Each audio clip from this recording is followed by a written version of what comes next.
Welcome back to the program. It's still the conversation here on Lagos Television. Exactly a year ago, President Bola Ahmed Tinubu took over as the President of the Federal Republic of Nigeria. Has it been a rosy year? I'm sure definitely not. Are there gains and pains? Most definitely yes. And of course, a lot of Nigerians are divided whether or not this past 1 year has been one which has been fruitful or one which we do not have much results to show. Whichever side of the divide you are, it's time to talk. And we have joining us a senior colleague as a media executive, Akogun Gani Kayode Balogun. Thank you for being here, GKB. Always a pleasure to be back home. All right, so let's begin this way. A year ago, Asiwaju Bola Ahmed Tinubu became president of the Federal Republic of Nigeria, and it's been a topsy-turvy one, whether we like to use that word or not, and a lot of Nigerians are skeptical where to put this scorecard, whether the president has, excelled during the last 1 year, or it's been one that has been below average. But for you, if you were to describe briefly this 1 year of the current administration, where will you swing? Well, I'll have to use my own terminology and say that the last 1 year has been tough. It's been tough. But it's expected because at the point when the last administration was leaving office, we realized the fact that there are certain things we are doing that are no longer sustainable. Okay. The subsidy for one, and then the FX regime for another. So we need to quickly remove certain things so that things will find its equilibrium. But you and I know that to break a pot is easy. To put it together is the difficult part. So having said that, I think the president has done fairly well, especially since he has to take some very hard and politically unfriendly decisions in the last 1 year. Whether the implementation has been up to par is another story entirely. Right. But the fact that he was able to take those decisions when he did was very brief. Because there are some decisions you and I will believe can only be taken by military dictators because they have nobody to answer to. Okay. But in a democracy, in your first year as president, most people will delay some of this till maybe the first year of their second term or the second year of their second term when they realize that the coast is almost clear. So, but to take it on your first day of your new administration, that subsidy is gone, it was painful. And the consequences we are still living with. But does not take away the fact that somebody have to bite the bullet. Okay. As much as Mr. President has said it repeatedly that he's very interested in moving Nigeria forward, Nigerians have also complained that he's not governing with compassion.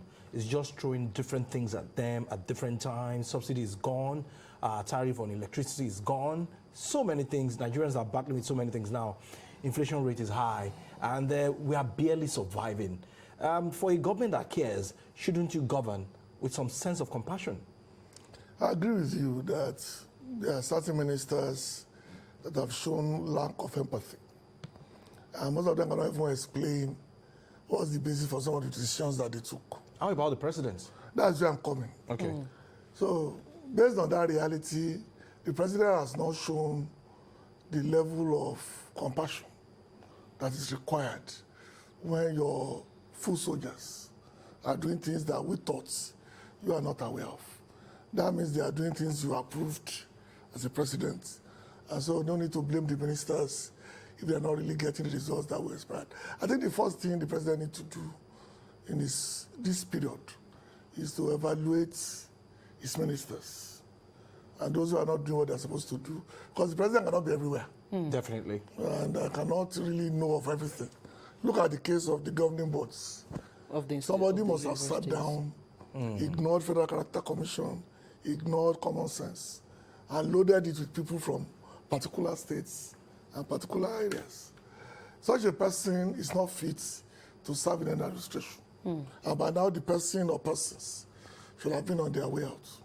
It's things like this that people see, that in outside that president doesn't seem to be on top of stuff. Because in every situation, somebody must be held accountable.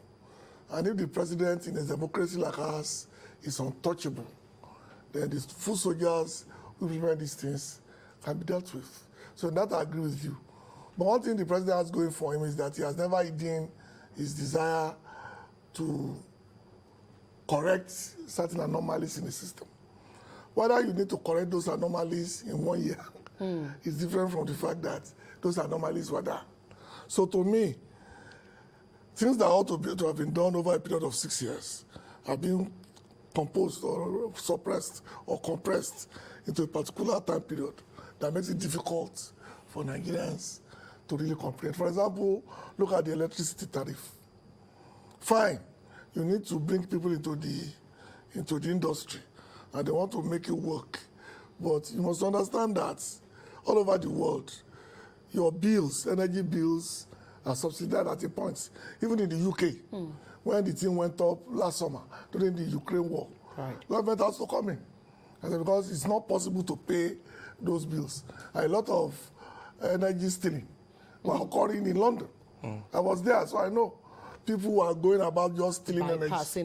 Because there's no way they could survive to pay the real amount being asked by the energy companies at that point in time. So that to me is the key. Things like that should be stretched out. Subsidy on power should be maybe over six years.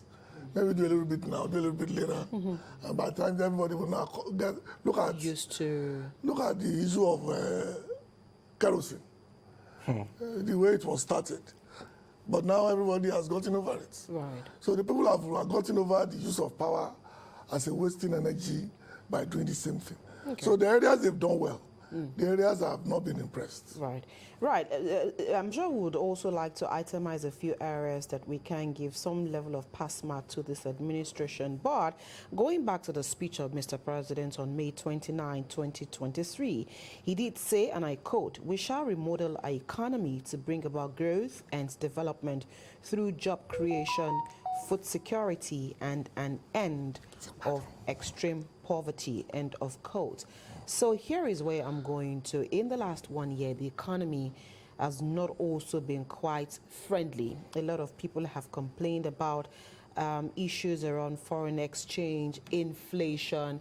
Nigeria's inflation rate is standing at an all-time high of almost 30% as we speak. And so if we go back to that, what the president said at that time, we shall remodel our economy. A lot of people are also saying that this time round, this current administration is on a trial and error of many economic policies. What do you say about the economy where we are now, issues around foreign exchange, all of those things that the coordinating minister of the economy as well as the CBN governor have done to at least decrease the volatility of the foreign exchange? Well, that'll be very difficult to do because the forex is now deregulated. That means there'll be periods you go as low as maybe 400 naira to $1, and there'll be times to go as high as 1,000 Do you even see it naira. going to 400? Now, I'm giving an example. Okay. That you can go as low or go as high. So it will be very difficult without us protecting the naira by pumping dollars to do that. So, but having said that, countries all over the world decide what they want to do when they float their currency. You and I know that we are not a very productive country. I'm not talking about in terms of individual efforts. Right. I'm talking about As a nation. Industrial production. our industrial output is extremely low. And so that means that things that other people will gain by having a weak currency, we are not in a position to do so. You and I know that there will be ships coming to Nigeria bringing goods that have nothing to take back. It's different from being in an airplane when either coming in or going out, the planes are always full. Because Nigerians travel a lot. But for the productive venture that is required, not so much. So that is where they have to find the balance. And that's why people are saying that most of what they are doing is trial and error. Because you must know that, okay, look at the prices of foodstuff, for example. There must be an element of control or even transportation that people can work with. But when people tell you they are buying diesel at XYZ, and the government has not provided enough buses to offset that reality. There's nothing you can do in a free enterprise economy. So it seems that we've been left our own devices to survive the best way we can within the context of our nation, which to me is not right. Because even in the US, that we like to tout all the time, the farmers still have subsidy till tomorrow. In fact, there's a whole commodity exchange, dedicated to farm produce. That people go there and then exchange whatever they have and say, okay, I'm expecting this level of harvest this year. I'm putting that harvest against the supply of this next year. And then you make your money. So what we need to do is not to pretend that we don't have issues. But like I said, if you inherit, to destroy is very simple. To rebuild is what is challenges. So within the context of that reality, I think the present administration is doing the best that they can. Of course, Yorubas will say, it is who has the temerity to finish it that people will praise. Okay. That will now bring me to my next question. It is not all gloomy. If we want to be sincere, of course, the Third Mainland Bridge renovation is there, the consumer credit scheme is there, and of course some other things, student loan. But when you go back to the 8 points agenda of Mr. President, Abimbola read out some. Food security is there, poverty eradication, job creation, access to capital, inclusion, rule of law, and fighting corruption. Going through all these, would you say that Mr. President has fared well in some areas? And as Nigerians, are we in a hurry to reap dividends of democracy? Well, we have been burnt in the past. We've trusted people that failed to deliver. So don't blame Nigerians if they're very skeptical about promises that are made, that's supposed to be made, that are supposed to be implemented over a period of 4 years in the first instance, 8 years ultimately. That we want everything done in a year. Of course, we know from experience that most governments don't deliver on promises. But Mr. President has a track record of making long-term projections. Look at the railway lines in Lagos. They were a 30-year projection, where everybody knows that it will not be there after 8 years. So a lot of people in government don't want to do that. They don't do legacy projects. They prefer to do projects that will last 2 to 3 years, so they can take credit for it. But he has shown that he's willing to take the long view of what is coming. And that's why I think the point you made was very germane. Because if you are going to rejig the economy, there have to be disruptions. Meanwhile, people are already entrenched in making this free money. They will fight back. Nobody loses his position willingly. Forget anybody telling you it's the will of God. It's only when they've run out of options that they start using those philosophical terms. In reality, nobody wants to lose his position. Everybody wants to keep whatever advantage they have until it's no longer tenable for them to do so. So, if you are aware of this, then I think there are things he has done very well. For example, the new FCC chairman has shown very strong resolve in ensuring that corruption is brought down. And there have been successes by the military throughout the north when it comes to something. Of course, it's not going to go away immediately. There will be what they call soft targets. There will be occasional surges. It's part and parcel of fighting insurrection and terrorism. Don't forget, Sri Lanka fought terrorism for 30 years. It's not something that will go away. We've been in this battle now for 20-something years. So, and with the availability of small arms, firearms, and AK-47s, it's going to take us far longer than we anticipated. But my fear, as Madam will know, is that farmers can no longer go to the farm, and that's affecting the cost of foodstuffs. And that to me is the danger that the government will have to do something about quickly. You don't have to follow that by the book. Just things like that need to be done the military style. You must let people know that there are things you can do and things you can't do. Releasing the grain from the national reserve. Food security. Yeah, because releasing grains on food reserve is okay, but you can't do that all the time. You have to make sure the market is controlled in such a manner that cost-benefit analysis are applied to food production and food something. Actually, the food that are coming to the urban centers, like Lagos, Ibadan, Abuja, Kaduna, and the like, who consumes 70% of all the foodstuff that we generate or that we import in Nigeria. All of them ended up in the urban centers.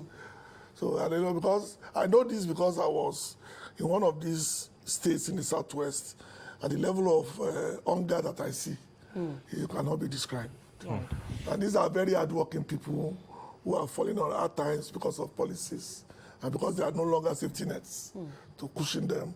And the governors are not interested in making sure that these people are protected. They are more interested in legacy projects, fantastic road networks, and building schools they know after themselves.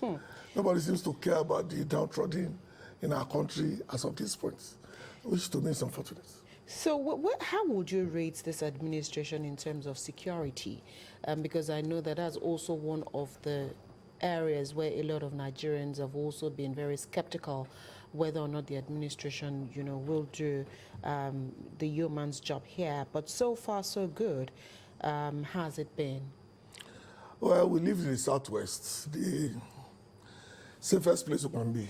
So we don't really know the consequence Of other parts, what they are going through, especially in the east and in the north. So I think things are easing gradually. The things are not really as big as before, but they are still there. Terrorists are still holding territories in certain states. They are controlling large chunks of land in areas like Niger State. In fact, where they are controlling, I was told, is bigger than Lagos State. Because Niger State is the biggest state in Nigeria. You can fit in the southwest smugly into Niger State, and there'll still be room to move. That's how big the state is. So the thing is really, really hard, but results have been gotten. Things are moving in the direction that we want. Like I said, it's not to go away over, because one thing about economic terrorism is the fact they've now tasted the forbidden fruit. So they don't want to They don't want to go back to selling cows at 200,000. Where you can kidnap 2 people and make 20 million. It's just economy of scale when it comes to the value system that is generated. So it's not going to go away just like that, because a lot of those, as we know, have godfathers in the cities, where basically they are financiers or those who get the money back into the system through round tripping and all. But again, my fear is the fact that if you can release or protect enough farmers that can give us food security, this government will have passed that test. Because like I said, no matter what we have in National Reserve, if our farmers can't go to the farm, we'll soon run out of reserves. Okay. Another area I want us to look at when assessing the administration of Mr. Bola Ahmed Tinubu is information management and cost of governance. People have complained that we have too many ministers in this cabinet, and information management of this administration. Just yesterday, Bayo Ononuga and, of course, Jurin Gilale, they issued 2 different conflicting information. Statements. And then people are wondering, is Mr. President actually in charge of his team? I'll also go back to what you said about the list of the governing council. It appears Mr. President is helpless. Well, the job, if you know how big Nigeria is, we are almost 1,000 square kilometers, or 100,000 square kilometers, I'm not really sure. But we're a very big country. And unlike Lagos, these are people that will pull in different directions at any given time. Because your value is not my value. Things that I hold there is not what you hold there. So there must be a balancing act every day by the president. So in that wise, he will delegate somewhat he consider to be mundane to other people who now have their own agenda. And that's what I started with. That the president has not shown resolve in dealing with people who sabotage his efforts. Because they will just say, okay, we'll redo it. Somebody must have done this. Somebody must be responsible. Somebody must be sacked. But if I know my job is not on the line, I will do it again. But if I know that a little mistake, I'll be shown the door, then I'll find it out of my own level to make sure I do the job thoroughly. Despite all the noise being made about the Yorubanization of this administration, which is not true. Nobody in this government has come out to say that, okay, this is the breakdown of how we do things. Because when Obasanjo was president, I think, Yarad, I'm not sure. They did what are called the segmentation of office. They have category A ministries, category A agencies down the line. At any given time, the category A agencies or ministries will have somebody from each of the zones, not one person or 3 people from one part of the country. That has been jettisoned. Granted, it was not jettisoned by this administration. It was jettisoned by the body administration because there was an unwritten rule that we all know that on most boards, if the chairman is from the north, the DG will be from the south. Or if there was a rotation. There will be a way to make sure that there was a the chairman and the CEO are not from the same zone. Are not from the same zone. But Buhari was putting everybody wherever they think they like. And then I run into trouble. And the perception being created also is not the urbanization, but the Lagosization, if there's a word like that, of power. And that to me is the failure of information managers of Mr. President. Of the presidency. Some of them are the best professionals you can know. I can vouch for all of them. But there's a limit to explaining something that is beyond your ken. And that to me is Well, are they not embarrassing Mr. President that way? No. They've done their job. Because once the results come in and the Mr. President is made aware, he will take action. That's what he did with the governing board palaver. Because the palaver itself is very clear. So, but one thing we have to understand is the fact that once you delegate, somebody must be held responsible. So, I mean, GKB, again, still riding on what Ajibola asked, I think there's a need to also clear the air here with Ajuri and Ononuga. Won't also Nigerians, a lot of media people are also not very happy with what happened yesterday and are beginning to see that as a crack in the wall. How can this be corrected and not make the office of the presidency seem like it is a... Well, actually, I thought when the president announced last week that Ajuri is moving to the global climate something, that will solve the problem. Of course, I'll be lying that I don't know there is a schism in the power structure within the presidency when it comes to information management. We are all aware of this. But we thought that the thing has been solved with that particular appointment.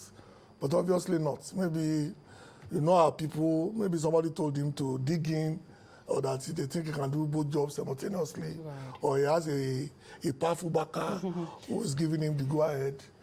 Because normally, this morning, one of them ought to have been sacked. Right. At least something should have happened. Somebody must be dealt with for that error. Because whoever signed the press statement should be the one to correct the press statement. Because the impression now is that Ajuri is superior to Ononuga, and that is a supervising authority, which of course is not true, because they have different roles to play and they have different areas of expertise. Okay. All right. Okay. Abibola, have it. Okay, so I was just going to say here that let's quickly look at the role of the opposition here in either criticizing this administration positively or negatively.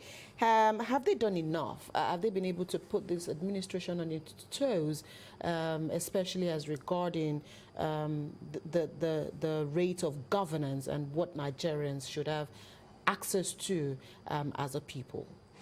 And that's why I said that the information management team of the president has been fantastic up to a point. Because the opposition has been doing what they're supposed to do. Okay. But the reaction level is very high, especially from Mr. Bayo Ononuga. He seems to be waiting in the wings. Anytime there's something. So whenever something flies by 9 a.m., he's ready to reply by 9:30, which of course means that there's a balance in what people get as the flow of information between government. But the opposition has been doing the best they can within the circumstances. Don't forget, like somebody told me, that certain people will no longer go to protest at Abiola Park, or whatever they call it. And they were doing that 10, 15 years ago. And I had to tell them, well, you have fathers as well. You have 90-year-old people from your own area. Let them get together and go to Enugu and protest. Is there a law that says only Yoruba old men must protest? You two can go to Kaduna and protest. Get your old men together, give them sticks. Let them go to Ahmadu Bello Square, whatever. Let them protest. Must it be Lagos? Must it be Lagosians? Must it be Yoruba people? Because that's the accusation. that people relax because Yorubas are in power and they are not really putting the government. I said, no, it doesn't have to be Lagos. It doesn't have to be Ibadan. Protests can come from Now, anywhere. go to Enugu, do that. Go to Owerri, do it. Do it in Kano, do it in Kaduna. You still get the same level of result that you're agitating for. So I think both parties have been playing their role, maybe not to the best of their ability, but like I said, it's early days yet. As we move nearer to 2027, the criticism will become more ferocious, and I expect that the reaction too will become more stringent. Okay. Mr. President is a class captain, no doubt, and of course, he was the one that campaigned with the Renewed Hope agenda. But looking at some of his programs so far, would you boldly say that Nigerians should be hopeful that their hopes will be renewed at the end of the day? Then the assessment of his ministers, what do you think he should do at this point in time? Because we have seen some not fitting into his program, and it's quite obvious. Yeah, well, everybody cannot be superstars at the same time. It doesn't mean they are not working. There are some ministries that really have nothing to report. And no matter what you do, put anybody there. For example, science and tech. How do you gauge? What are the parameters you are going to use for? Are you going to say, okay, because more science students are being brought up, is that the achievements? Or that we are now able to do, what do you call it, that flies on the ground? Drones. Drones. You understand? So there have been ministers that have been given the shortest of the stick. That no matter what they do, they are going to have a bad rap anyway. But those who are very visible, and the ones that we know, yes, some of them have not performed to the level that we expected. But they are basically employees of the president. He's the one that employed them. He should be the one to judge them.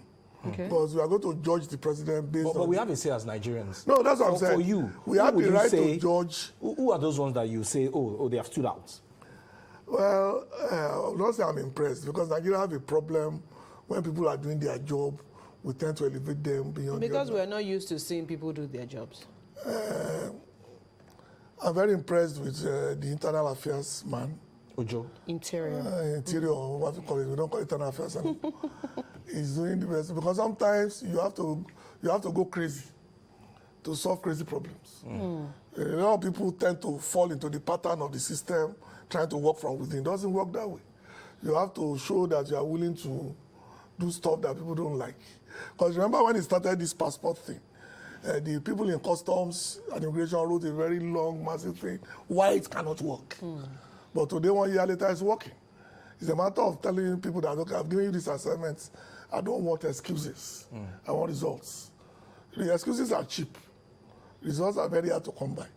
So it's up to Mr. President to decide whether he enjoys the PR that some of his people are not working, or the impression that some of them are untouchable. But we expect to see some cabinet changes or for him to reshuffle. Okay. Which ministry in particular?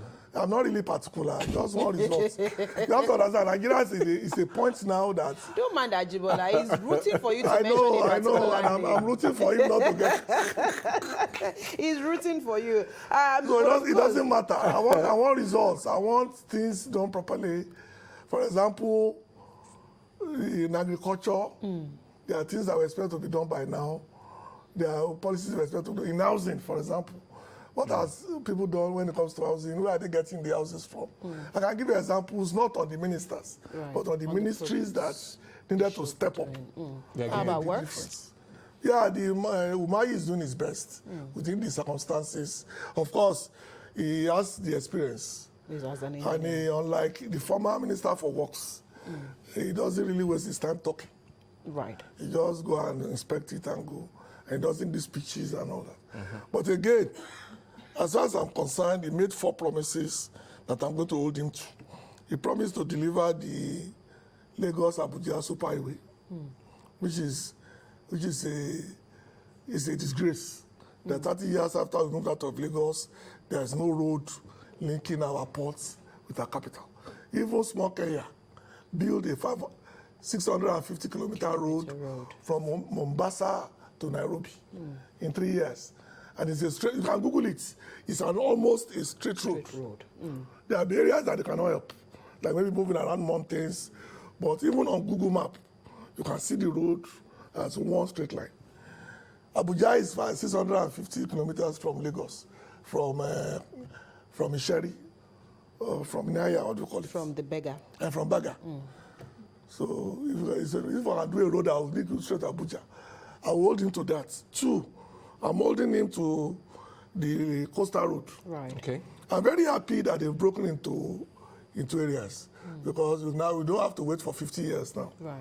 So they will just do one segment, they will do another segment. So people within that catchment area can start using the road. The road. They can always Rather veer than away the one. and then join it later. And so Umai is doing the best they can. What about aviation? I've not been impressed by my friend because it took him a year to deal with a matter we all know is a scam. The Nigerian monumental scam. I thought it's the first thing he was going to get rid of. Okay. I know it's suspended. Maybe now. it was not that easy to get rid I know, but if I were to be the minister, I'll be talking about it every day, every day, every time I wake Every up. opportunity. I'll go to TV and tell them, Nigeria is a scam. But yes, well, that has finally been said. But we still do need a national airline. It's like I said, it's a disgrace that as big as we are, we don't have regional airlines that can serve as hubs. Because I told people, I said, if I have my way, the Southeast should have its own airline, the Southwest should have its own airline, because they have the airport, South-South should have its own. So that way, you now target areas of mutual interest. Maybe the Southwest will be going to Cote d'Ivoire regularly, and to UK, you know how many Yorubas are there. And the one from Southeast will probably be going to China. All right, so we've looked at a few of the pains and gains of this administration in the last 1 year. And of course, perhaps this is why the president and his team have decided not to roll out the drums this time round, because there isn't much to celebrate here. But of course, as we go into the next year, for you, what are some of the things that you'd like for this administration to consolidate on, so that at least Nigerians can begin to breathe? Because a lot of Nigerians have also seen this administration as a tax collector that wants to tax Nigerians to death. Yeah, we are not a tax-paying country. It's unfortunate because personally, I wish that they could get the results they want for the local governments. Okay. That to me will be a fundamental victory for federalism. If the federal government can take away local governments, not by taking over, yes, but by giving them the autonomy to run whatever they want. Because those of us who are born and grown up in Lagos will tell you that at a point it was Lagos City Council that collects the garbage. The one that pay primary school teachers. They are the one that are around the what we call the center, where we were trained to be carpenters. I don't know how they still do it now. The skills center? We still are, because it was compulsory during our days. That you cannot leave primary school without a skill or two. Everybody must have a skill. And we are talking about almost 150 years ago. But having said that, I think if you can return power to the local governments and then force them to do the job they are meant for. For example, in my home in Indianapolis in the US, the mayor, my alderman in Avon, is a barber. He still have his barbering salon, so we know he's a barber. Okay. But he's the alderman. The alderman is the equivalent of the councillor. Okay. And he works for us. We know him. I don't know my councillor at Berkeley Estate. I don't know him. I've not seen him. I know my chairman, of course, because of my closeness to politicians. I know HID. But I don't know my councillor. I've not seen him for a single day. And I was for many years the PRO of the LCDA. And as an official of the estate, you didn't know your councillor? I didn't know my councillor. Okay. As Asiwaju Bola Tinubu enters the second year of his 4-year term now, what are those things that he would need to reshape for the renewed hope agenda to come to fruition? The first, of course, is the economy. The economy is not yet there. People are not complaining about the floating naira thing. They are complaining about the cost of goods. Yeah. There seems to be nobody looking out for the common man. Because somebody can wake up in the morning and say, okay, what I have is the old stock. And I bought it at $1,900. But tomorrow is $400, $1,400. You still have not run out of old stock. Somebody must look out for the common man when it comes to food. To corn, to maize, to rice, to even gari. is now, I don't know whether we are importing Gary now. We are. So that's how bad things are. So because all over the world, governments are stable because food prices are stable. People, our needs are very limited. We are not really very sophisticated people. Once we have food on our table, security to move around, and ability to do our thing on weekends, we're happy. Right. So once you provide us with security, and you provide us with controlled price for foodstuff, I think the president will have scored 70% in the expansion of Nigerians. If you can do those two things, bring down the cost of food. I hope the CNG they are talking about, when it becomes available everywhere, and then you bring down the cost of food, bring down the cost of energy, bring down the cost of fuel. Minimally, it doesn't have to be back to 100 naira, but enough to make a difference. Why not?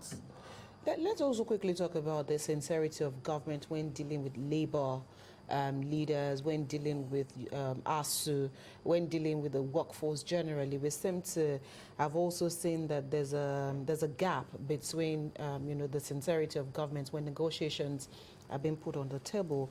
We're not sure whether or not from the 31st of May there will be an industrial action, since labor and government are yet to agree on the new minimum wage. And so let's talk about the sincerity of government, especially from the angle of the labor minister as well as the federal government of Nigeria. The problem we have, the problem this administration has, is that of not exactly knowing the end game when it comes to the minimum wage. Because you must have an idea of where you are going to land. That's what they call it, negotiation. You are asking for 500,000. I'm offering you 250,000, but I'm willing to go as high as 350,000. There must be a roadmap that the minister and everybody else can work with. But so far, we just seem to be token increments. 3,000. 3,000, 4,000 things, which does not really make sense. The value, our purchasing power has gone down by over 1,000%. In fact, my wife would tell me, like I normally would tell her, I said, if I look into my account, I remove the last zero. So because I realized that the last zero is just an ego. If you think you have 10 million, what you have actually is 1 million. Because what you buy with 10 million, 1 million, you cannot do that anymore. Right. So I don't fool myself that it was happening, because something must give. So the minimum wage should reflect that reality, because most governors are making far more money from the removal of subsidy that they can pay. But I think what we need to do is for government to make up its mind and be sincere. Don't give us 3,000 increments, don't give us 4,000 increments. Tell them where you are going, where you are willing to go. Then take your case to the public. That this is where I'm going. I'm not going to. I'm willing to do 250, but if push comes to shove, I can do 350. But don't tell us I'll do 250. Then tomorrow, okay, I'll do 255, 10 kobo. Then 2 weeks from now, okay, I will do 260. It's insulting. Because you are making the labor people who have been trying very hard to bend over backwards to make sure Nigeria does not fail, making them look like fools. Because making promises you cannot keep. It's not being upfront about it. And then let them know that, okay, this is the bar. I'm willing to go. I'm not going to go beyond this. If you want to go on strike, go anywhere you want. It will not change the fact that this is what I can afford. Okay, let me ride on Abimola's question. How sincere is this government? Because President Bola Ahmed Tinubu did say some time ago that what is going to pay will be a living wage. So when you are offering 48,000 naira, 57, 60,000 naira, in Nigeria of today, that is not going to take any family anywhere. And still on being sincere, we have had it at different times that Port Harcourt refinery is going to work. Up until now, it has not started working. I forgot the name we call it, but we have a name for it in journalism school. I'm sure you guys will remember. Basically about making promises far enough to let them leave you alone, but not too far Is this a speculating government? To make them agitate. Is this speculating? It's an old system. An old girlfriend used to do it all the time. So you just say, I'll see you next It's a week. delay tactic. I'll see you next week, Thursday. It is far enough for you to wait. Okay. But not too far for you to get suspicious. Okay. That she's not into you. So I think that's what this government is doing. Whenever they say, whenever people are getting fidgety about fuel, NNPC will just come out and say, okay, we'll be ready in May, which is far enough for you to relax, but not too far for you to say, kilo day. So it's the oldest trick in the book. So some of us don't even talk about it till the day they start the supply. That's the day we start counting. All right. The day they promise is irrelevant. Until the day it starts. They say, okay, today we are rolling out. It's the old Ijapa story. You know the story now about the man who said, Mama said, my children today. The man told his wife, don't worry, he's not ready. So tomorrow he said, I'll bring my friends. The rat told his children, don't worry, he's not ready. Okay. So until the day he said, I will do it myself. Now he's ready. We need to go, but before we go, let me quickly take this final quote from Mr. President. And he says, and I quote, "We are managing to swim through the pond. The current is not a good one. We will turn the tide. We are turning the bend. This I assure you. I am being very careful. The worst is over for Nigeria. We will prevail." Do you believe those words? Yeah, I think based on where he was during his first term as governor. And those who are old enough will remember that people call him Mr. Name Changer. Because for the first 6 months, he was just changing name of streets and buildings. But he rallied and came back and do very well for the next 7 years. I have no doubt that he will prevail in this. He's not going to be very unpopular for a couple of years.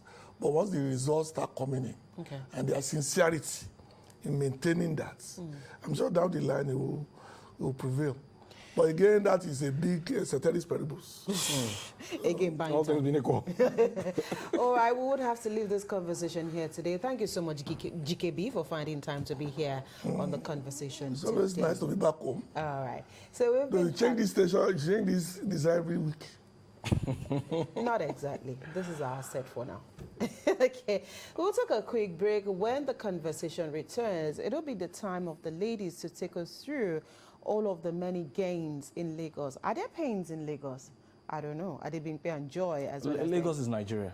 And their guests. So we are part of the country. Nigeria. In our road, in Berkeley Estate. That will be after the short break.